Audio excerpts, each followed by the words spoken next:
Você aí, já sabe que hoje em dia, quando você recebe uma ligação de número desconhecido, pode tanto ser alguma operadora querendo te vender um plano de internet ruim, ou o Serasa indo atrás de você por causa daquele boleto que tu não pagou faz um ano. Porém, imagina receber uma ligação de um maluco psicótico que tá escondido dentro da tua casa, pronto pra te passar a lambida. Ah não, aí ele extrapolou. Em 1996, a Sidney viveu isso na pele, e no Resumindo Sagas de hoje, vamos falar de uma franquia que não tem um filme ruim. Mas isso é impossível! Eu repito, esta franquia não tem um filme ruim. Então já pega o teu lanchão maroto, toma cuidado aí com o número desconhecido no WhatsApp, porque começa agora o Resumindo Sagas, hoje com Pânico. Bora lá, lançado em 1996 com o roteiro de Kevin Williamson, mesmo roteirista de Eu Sei O Que Vocês Fizeram no Verão Passado, saga essa que já tem aqui no canal. E se você quiser me ver passando raiva com o segundo filme, o link tá aqui nos comentários. E direção do nosso consagrado Wes Craven, diretor do espetacular A Hora do Pesadelo, que também merece uma saga aqui no canal, caso vocês queiram, é só vocês pedirem aqui no comentário. Pânico começa com a Casey, tranquila, fazendo aquela pipoquinha marota na sua casa, quando do nada recebe uma ligação de um maluco fazendo perguntas para ela sobre filmes de terror. A Casey, óbvio que não dá trela pro maluco, mas esse cara, ele é insistente, igual a atendente querendo te vender um plano de internet 5G horrível, e continua ligando pra Casey. A Casey resolve dar trela pro moleque e ele continua com aquelas perguntas estranhas. E chega até mesmo a ameaçar a Casey, dizendo que vai matar ela e que já tá na casa dela. Não só isso, ele amordaçou o namorado dela e a força a jogar um jogo doentio de perguntas e respostas sobre filmes de terror, que em determinado momento, a Casey ela acaba errando uma pergunta sobre o primeiro filme de Sexta-feira 13, dizendo que o vilão do filme era o Jason, quando na verdade era sua mãe, a Pamela Voorhees. E logo após isso, um assassino mascarado dá cabo do seu namorado, e agora passa a perseguir a Casey. Casey então começa a correr desesperada pela casa, tentando atrasar o assassino, porém esse assassino aqui ele estava determinado, e ele no processo acaba matando a Casey.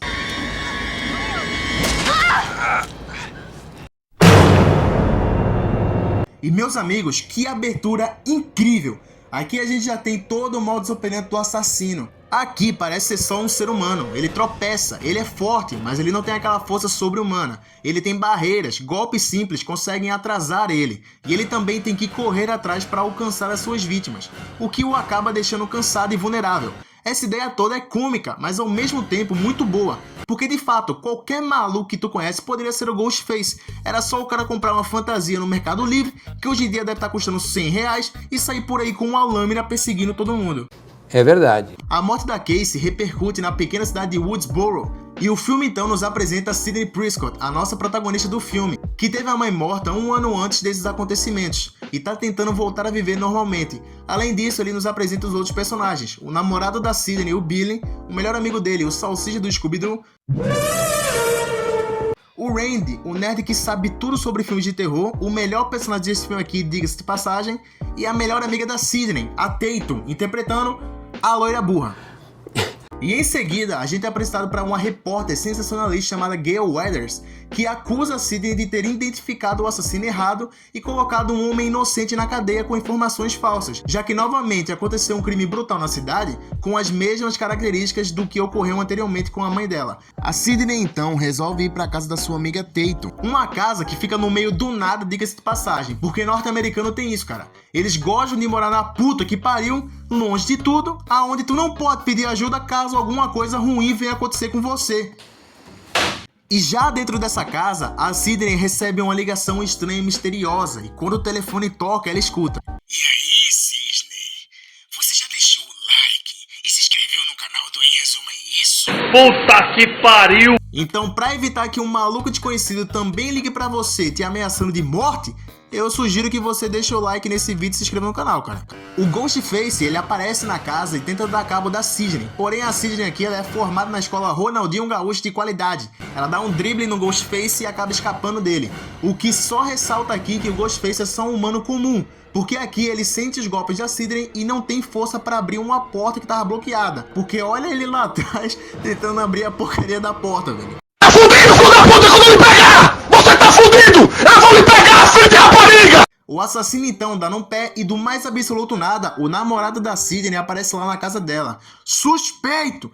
E o mais suspeito ainda é que ele deixa o celular cair do bolso dele. Hoje em dia isso é comum, porém naquela época não era tão comum alguém com a condição financeira do Billy andar com esse tipo de coisa, porque era um aparelho muito caro. A Sidney então liga 1+1, saindo assim correndo dali e dando de cara com o Dewey, o policial mais atrapalhado do mundo.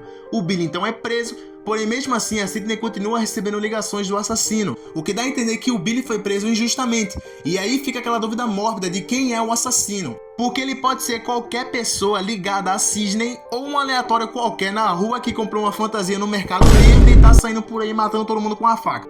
A polícia então faz um toque de recolher e o Randy, o nerd que sabe tudo sobre filmes de terror, organiza uma sessão na casa dele para todo mundo assistir Halloween. E o Billy também sai da cadeia e vai falar com a Sidney, que estava nessa mesma casa onde estava rolando essa festa.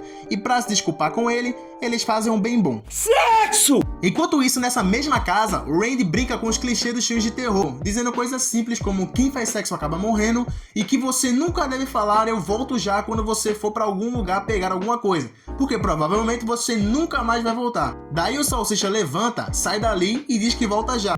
I'll be right back! E ele acaba voltando.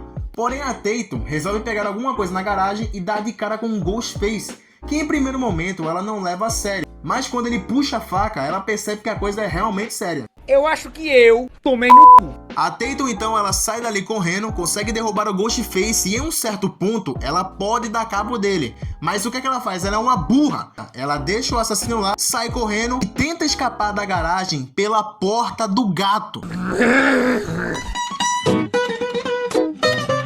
E mano, se tem um maluco correndo atrás de você com uma faca e você consegue derrubar ele, você termina o serviço, porra! Tu não quer matar o maluco? Beleza. Quebra a perna dele pra ele pelo menos não conseguir correr atrás de você. Mas não é o que a Tatum faz aqui. Ela deixa o Ghostface lá no chão e tenta fugir pela portinha do gato da garagem. Idiota!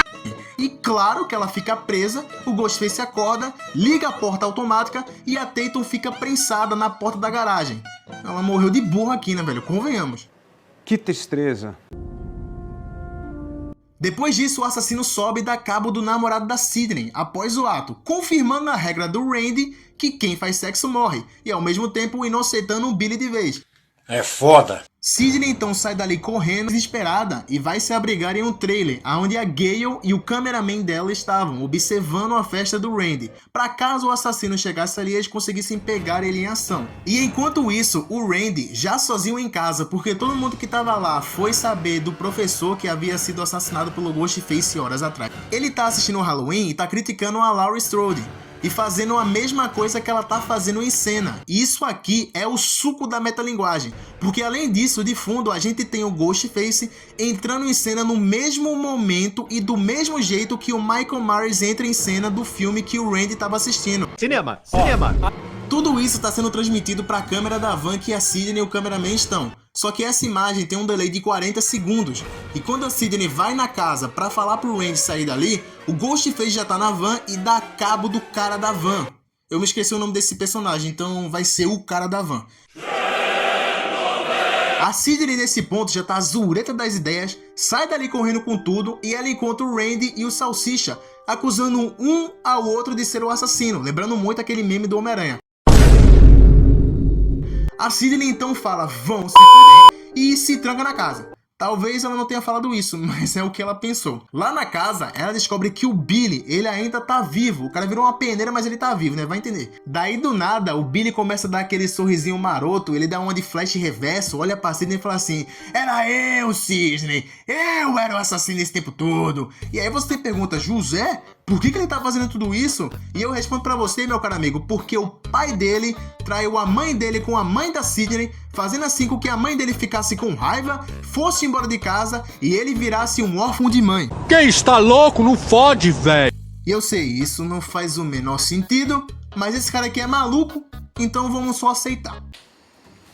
Só que aqui também tem outro plot twist. O Salsicha, ele chega dentro dessa casa se revelando ser o outro assassino, porque ele também estava atuando com Billy Loomis. E aí você também pergunta, José, mas por que o Stu tá fazendo tudo isso? Porque ele é um maluco, o Billy influenciou ele, e é por isso, é literalmente só isso aqui.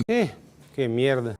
O Billy então atira no Randy e ele e o Salsicha, em vez de matar a Sidney de vez, explicam que o plano aqui é incriminar ela por todas essas mortes, afirmando que eles eram os únicos sobreviventes. O Billy então tem um plano de forjar um monte de ferimentos pra a história ficar mais convincente, né? E aí ele começa a esfaquear o Salsicha, só que ele é tão idiota que acaba acertando um ponto vital e meio que inutilizando o Salsicha. Falei, para, está doendo. A Gale, vendo toda essa situação, ela chega lá com a pistola e ela salva a Sidney. Na verdade não, na verdade ela passa vergonha porque ela esquece de destravar a arma. Só que com essa distração, a Sidney, que é a protagonista esperta, já tinha se levantado e vendo que um dos assassinos estava debilitado, ela resolve dar uma de John Wick e tenta assassinar os assassinos. Até porque ela percebeu que os dois são burros e não deram cabo nela antes de ficarem todos machucados. E aqui a Sidney veste a roupa do Ghostface, não sei o porquê, o roteirista meio que viajou aqui, porque isso não faz o menor sentido, e dá uma guarda-chuvada penetrante no Billy Loomis. Eu realmente escrevi isso aqui no roteiro, velho. Ela então também aproveita que o Stu já estava debilitado e joga uma TV de tubo na cabeça dele, o matando na hora. E essa morte aqui ela é bem legal. O Billy, que se recusou a morrer com a guarda-chuvada penetrante, se levanta, mas a Sidney atira na cabeça dele e aí não tem como ele voltar, né, cara? Not in my movie.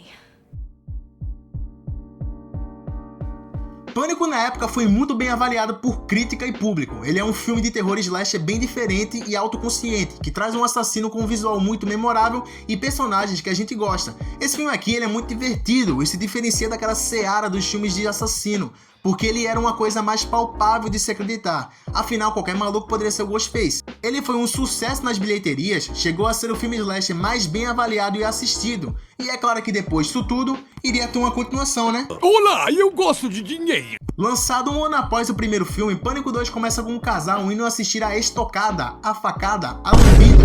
Um filme que foi feito em cima dos acontecimentos do primeiro filme. A metalinguagem tá estourando aqui, mano. Fato é que essa é uma sessão maluca, tá todo mundo gritando, não dá pra ouvir porcaria nenhuma e deve ser a pior experiência vendo um filme. E é até estranho de como toda essa galera romantiza essa tragédia que aconteceu. Mas não é muito distante do que acontece na vida real, né? Infelizmente. Críticas sociais fodas. O namorado da mulher do Will Smith deixa ela na sala e vai pro banheiro porque tomou muito refrigerante. E lá no banheiro, ele é assassinado pelo Ghostface, que então pega as roupas do namorado dela e volta pra sessão se sentando no mesmo lugar dele. A mulher então não desconfia de nada e ela acaba sendo surpreendida com uma lambida no bucho.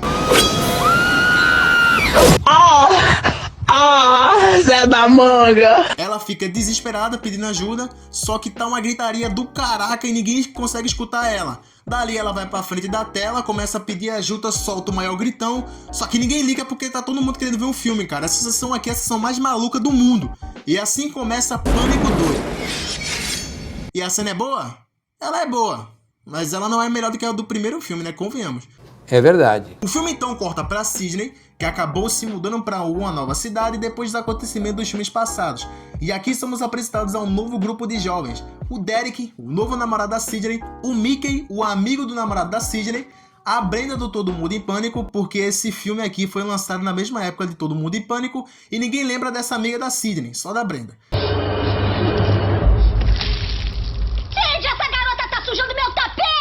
O Randy do primeiro filme e o Cotton Eric, que tá atrás da Sidney querendo uma entrevista. Porque, porra, a Sidney fez o cara ser preso injustamente e não tem a decência de falar que cometeu um engano, velho. No mínimo, ela deve uma entrevista pro cara, pô. O filme, então, ainda nos reapresenta, no caso, a Gale e o Dewey e uma nova repórter que aparece 2 segundos do filme que eu me esqueci o nome dela. Não demora muito pro assassino chegar na cidade onde a Sidney estava e matar uma garota atacando ela do segundo andar. Boa cena, por sinal. A polícia então vai pro local e o Ghostface acaba ligando pra Sidney, ameaçando ela novamente. E ele solta a melhor frase da franquia Pânico. Then why don't you show your face, you fucking coward? My pleasure. Cinema. Ghostface corre todo atrapalhado pra dar cabo da Sidney, mas ela escapa dele, e ele no processo acaba machucando o namorado dela, que tava na mesma casa que ela, o que faz com que ela pense que ele seja o assassino. E daí o filme tem um monte de cena desnecessária que não vale nem a pena eu comentar aqui. I think I love you. I think I love you. Que merda. E vendo tudo isso, os sobreviventes do primeiro filme se reúnem em um parque e o Ghostface liga pra eles, falando que ele tá num parque.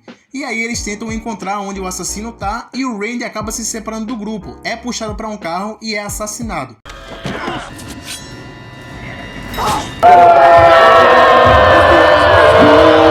E tipo assim, o Ghostface desse filme aqui, ele virou o Batman, porque ninguém viu ele, mesmo o parque estando a céu aberto. E outra, mesmo se ele saísse sem a fantasia do carro, ele ainda ia estar saindo do carro. Aí alguém ia encontrar o carro, ia ver que tem um cadáver dentro do carro, e alguém ia falar, olha, tal pessoa saiu desse carro em tal horário. Isso aqui é muito exagerado, cara. Dá a entender que eles só fizeram isso aqui pra se livrar do personagem do Randy. O que eles vão se arrepender muito lá na frente da franquia. Na parte 2, é claro.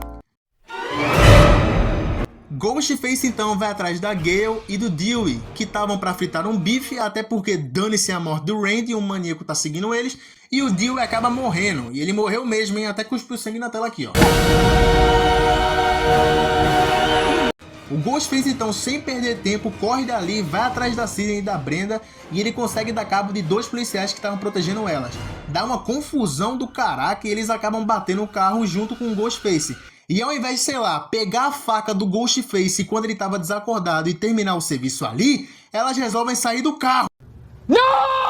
E a Sidney nesse filme aqui, cara, tem momentos que ela é uma anta, ela não raciocina direito, cara, o que difere muito da Sidney do primeiro filme. Óbvio que isso dá merda, o Ghostface acorda e dá cabo da Brenda. Daí a Sidney sai dali correndo, desesperada, e vai parar no auditório do campus, onde o namorado dela estava amarrado por conta de um trote de faculdade. E logo atrás chega o Ghostface, revelando assim ser o Mickey, o amigo do namorado dela. Um personagem que eu só citei uma vez aqui no roteiro porque ele tem um tempo de tela de 2 minutos antes disso acontecer. E eu digo mais, a motivação dele aqui é que ele é maluco e ele vai matar todo mundo porque ele se inspirou no filme que fizeram sobre os assassinatos e isso influenciou ele. Aí ele vai matar todo mundo e vai ser inocentado porque a culpa não é dele, a culpa foi dos filmes. Daí ele mata o namorado da Sidney, que é outro que ninguém liga aqui, e chega essa véia aí, aquela repórter que tava com a Gale no começo do filme, que ela apareceu 1 minuto de filme, eu acho que eu nem dei o nome pra ela aqui no roteiro, mas o nome dela é Debbie, e ela é a mãe do Billy Loomis lá do primeiro filme. Ela aqui quer vingança e ninguém liga, porque, cara... Esses 2 assassinos aqui são completamente aleatórios, porque a gente mal vê eles no filme, o que é uma queda colossal comparado ao primeiro filme, porque lá o Billy e o Stu estavam sempre em tela, e a quebra de expectativa quando o Billy se revela ser o assassino e o Stu, que uma cena antes estava desesperado pedindo ajuda pra Sidney, é bem mais impactante do que isso aqui. E se tu perceber, eu resumi essa cena aqui em segundos, porque ela é lotada de diálogos e coisas que não fazem o menor sentido. Porque depois disso, a Debbie mata o Mickey e começa a explicar o plano dela durante uns 30 minutos. O que dá tempo do Cotton chegar por lá e salvar a Sidney. Depois, é claro, dela topar dar a entrevista pro cara, né? Essa cena aqui, ela é bem legal, cara. Bet you that Diane Sawyer interview's looking real good right about now. Consider it done.